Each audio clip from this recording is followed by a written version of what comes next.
All right, man, we have the queen of sales psychology. She is absolutely reigning in that department. When you hear this killer results that she's getting, you are going to want to get off your butt and get over to WebinarCon. Everyone, we're going to be talking today to the one and only Ashley Kirkwood, who I've been connected to on Facebook, and we've gone back and forth a lot, but I'm very grateful to Ron for having brought us together. This is the first time we're having a kind of a video chat, and I can't wait to see you, Ashley, in a couple weeks at WebinarCon.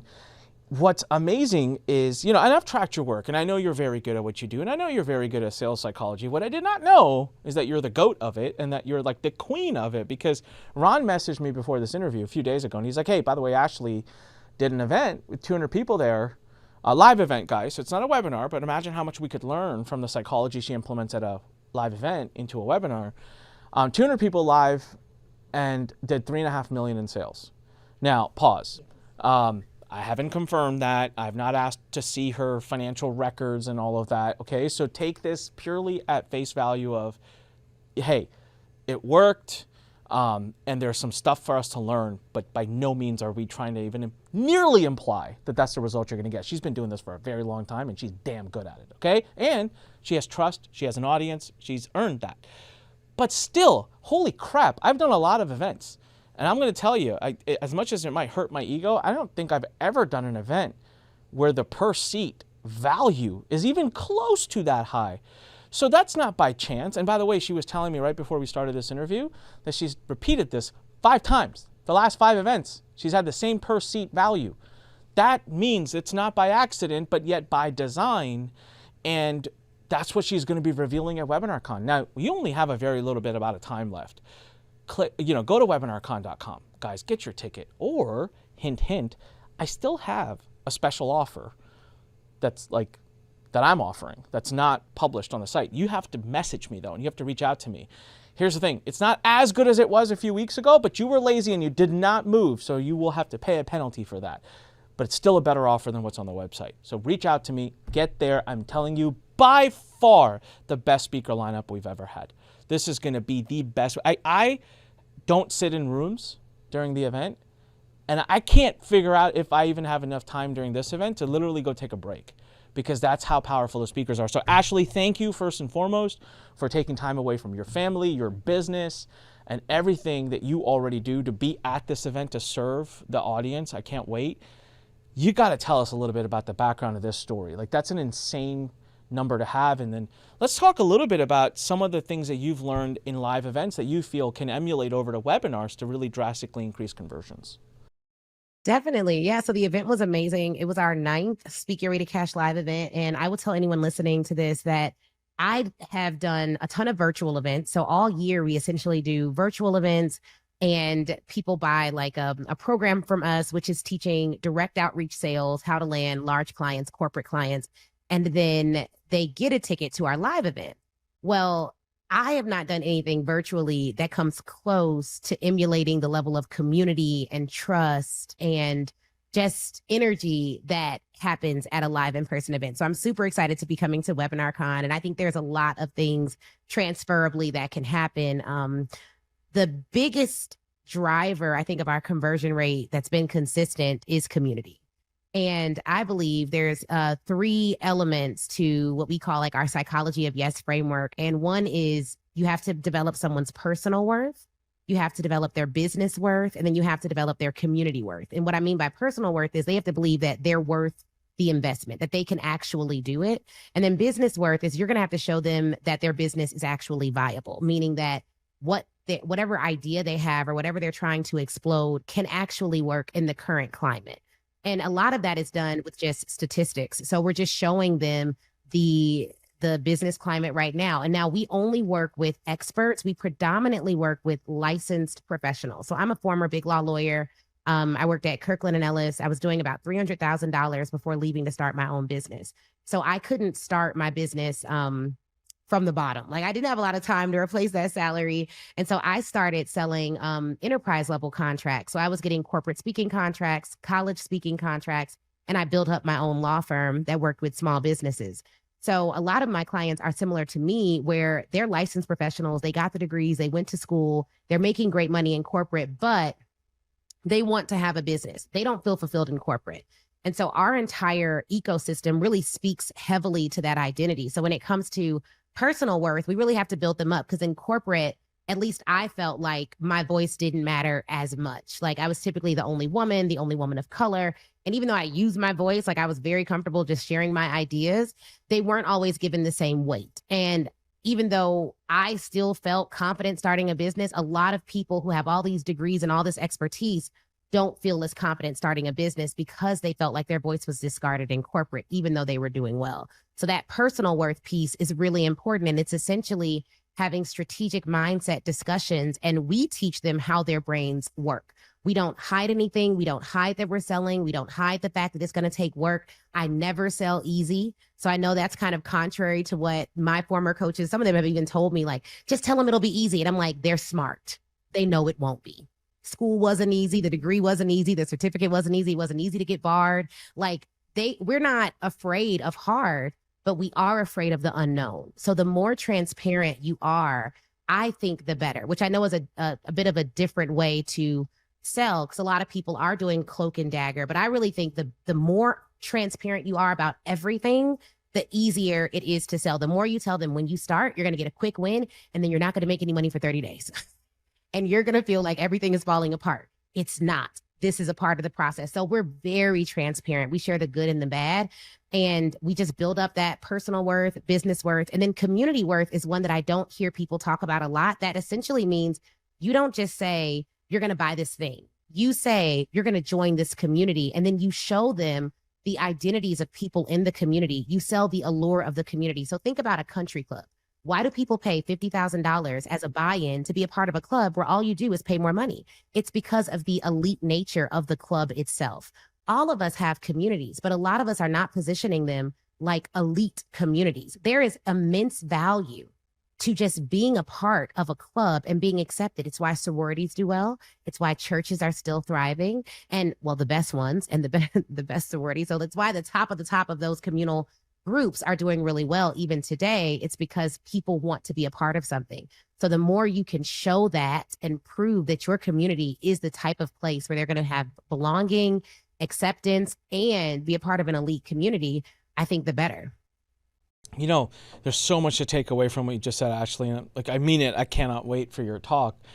Couple of things. One, I want to really zone in on the transparency side, where you said, hey, we don't bother to make it sound like it's going to be easy. We don't hide the fact that we're selling. So Jason Fladley and I, who've been doing webinars now for God knows how long, and how many we've done between us, probably done 1,000 webinars. And one of the things that we talk the most about in our more updated new formula for creating a webinar is I've gone to the point now where at the beginning of the webinar, I say, here's what's going to happen on this webinar. I'm going to talk to you for the next 60 minutes. I'm going to show you these 3-4 things. I have not built any sales psychology in. I'm just here to show and deliver value. And then at the end of that, I do have an offer for you. I'll let you know when I'm about to make it. If you don't want to listen, you don't have to. By the way, it's going to be $2,000. Now that we have all of that out of the way, can we just get to the core, the content, the value, and you decide later on if upgrading your experience with me is worth it or not. And originally when I first decided to do this, it made me uneasy, but I was like, let me test it. And when I tested it, it was just jaw-dropping to see the audience's response. We had a 0% drop off. We had nothing but people saying, thank you. Oh, this is so refreshing. This is awesome. Yeah. Like no one was like, oh, you're going to pitch me. I'm out. If anything, they were like, yes, please pitch me. All of a sudden you permission-based marketing. People are like, hey, if you deliver value, I want you to pitch me. I have no problem with you pitching me. And I leaned into the psychology that people don't believe. Marketers have to remember one thing, and that is people love buying stuff. They actually like spending money. There's a scientific evidence that shows that they get an endorphin rush. It makes them feel good. It's like a drug. So they're not opposed to spending money. What they don't like being is manipulated. And that's where people have that resistance, where if you can come up right in the beginning, and I've gotten to the point where I'm just like, I want you to feel comfortable that I'm not here to manipulate a sale out of you. As a matter of fact, more of you will get a no from me than will get a yes. I want to deliver a ton of great content. If we don't do business today, I'm so confident that I'm going to deliver such great value to you today then I'm sure we'll do business in 3 months or in 3 years. I'm not going anywhere. I've been doing this for 25 years. I'll do it for another 25. And like when I set it up that way, people just logically are like, I get it. I get where you're coming from. Like I'm in. Like yes. So transparency, I'm finding the best people right now performing on webinars, on stage, they're all saying the same thing. They're all saying full-blown, utter transparency, be genuine, tell people the bad, right? I was reading a book once years ago, and it impacted a lot of how I do webinars now. It was a book about crisis management, and I have no idea why I was reading it. It just sounded fascinating. I heard about it on a podcast. I was like, oh, that's cool. I've never learned about this. And one of the things the guy says in the book is he specifically says the best way to manage a crisis is to be the one that reveals it. And I was like, that's fascinating, right? He's like, don't let someone else carry the narrative. Just get out ahead of it and just say, this is what happened. And he goes, and when you do that, it's so non-customary. People are just all of a sudden, so you disarm them. You take all the ammunition out of their hands because you're yourself saying, hey, my bad, this happened. Just letting you know, here's how I'm addressing it. What are they going to do? Yell at you for that thing happening? And you're like, yeah, you're right. I'm already addressing it. So I was like, take the same approach with pitching, right? It's like, hey, this is what I'm going to pitch you. You know, if you want to stay, stay. If you don't, all good. Nobody leaves. If anything, more people stay, and I get a lot less negative comments, by the way. The other thing I notice is on a webinar, I start pitching, and if people do start saying, the other community members hop in and they're like, you dumbass, like he said he was going to do this, like, you know, he earned it, like go away. And all of a sudden I'm like, I don't have to defend myself. The community is. The second thing I really want to drive home for everyone watching and listening right now, notice how in her 3 steps, what was the framework that you call? 3 to The yes? psychology of yes framework. Yeah. Notice how she didn't talk about the system, the offer, the bonuses. Didn't matter. She just said the community, people that are spending 30, 40, 50K, they don't want a bonus stack. That's just not what they're looking for. They're looking for the overall, feel. And she just said, hey, I let the feeling that they get by belonging be why they do that. And right now, Ashley, what I've been doing is, so we're raising capital for one of my companies, Agentic AI. And one of the things I've started to position is I'm building a community of our investors. Like I'm literally building an elite community of investors that a lot of people never have access to. So here you can invest a few $1,000s and be a part of this elite community of investors where that same investor would never be welcome for a few $1,000s in any investor community, right? And so for them, they're like, whoa, like I get to be on the inside. And it's really worked to the point where they don't ask me anything about the business. I'm like, don't you have any questions about what you're investing in? And they're just like, I know you, I trust you, I like you, I want to be part of this, like I'm in. I love that. I really cannot wait for you to really embark this upon a lot of our attendees, because I would say at least a third of the attendees, I know them. I know their businesses. I've known them for years, and I can tell you most of them don't invest any energy or time in edifying their community. That's huge for us. But, a part of it is who we serve. So we predominantly serve women who weren't edified or elevated in their corporate careers. And so I like to think of our company, and I tell my team this, we're the Ritz Carlton of coaching. So we're going to edify you. We're going to remember you. When you call them, you should say, hey, congrats on your 3rd year in the mastermind. Congrats on your 4th year in the program, and then proceed to have your conversation. I think seeing people right now is really important, and also having a human touch. Every person who comes to our event gets a human that calls them. Make sure they're checking in on the right day for the hotel. Ask them if they have any questions. If they're platinum, they have a concierge. They do one-on-one calls with a coach if they want to before the event. That same person follows up with them throughout. And so I think that in the world of AI and everything being automated and systematized, we are one of the companies that uses automation, and I love AI, but we're also still adding a human touch to community. I think that's critically important as well. And people do love bonuses, and we have an offer and all of that. But at the core of why people join, I mean, you'd be surprised. A lot of the women, I took them along for my weight loss journey all year as well. So I lost 35 pounds before my live event. The theme was the Expert Olympics. So it made sense, like, to train and lose weight. And then we interviewed Olympians and NFL players and the like. And a lot of them, when I talked to them after they bought, they were like, yeah, I love that you lost weight, and like you did it naturally. You were in the gym, you were eating right. Like that shows discipline. I could trust a person like that. They loved that my family spoke at the event. My dad spoke, my mom spoke, my 5-year-old daughter spoke, and did an event on confidence. And they were just like, I love that. Like you literally, they told me, one of the women told me, a lot of coaches talk about what money can't buy, but you're the only one this year who showed me what it looks like. And I think that people are buying from people, especially in the age of artificial intelligence. They want to buy from a real person. And I think that if we can just remember that humans have hearts and to sell with heart and think of them as a savvy and skeptical but worth it consumer, then we'll do what it takes to show them that we're the real deal, which we have to do because there's just so many fakes. Oh, I love it. Man, I could talk to you for another 2 hours on this, but I'm not going to let everybody have that much access to you. They need to come to WebinarCon. But this is a fascinating conversation, especially for me. I feel like I'm going to love listening to your talk because it'll refresh and teach me new things around what I'm doing with Ugentic. Because at Ugentic AI, what I've said is the entire success of our business, of becoming $1 billion business, relies only on 3 things. If we do these 3 things well, everything else will fall in line. And I swear I'm not making this up. I'm on the record of having said it multiple times before you and I spoke today. I have said we're just doing 3 things. And those 3 things are 3 communities that we're building. If we can do this correct and build those 3 communities to be really strong, this business will become $1 billion business, period. And if we don't, it will not. And that is the investor community, the founders community, those are out there building AI softwares and solutions. And the third is the small business community, who are our end customers.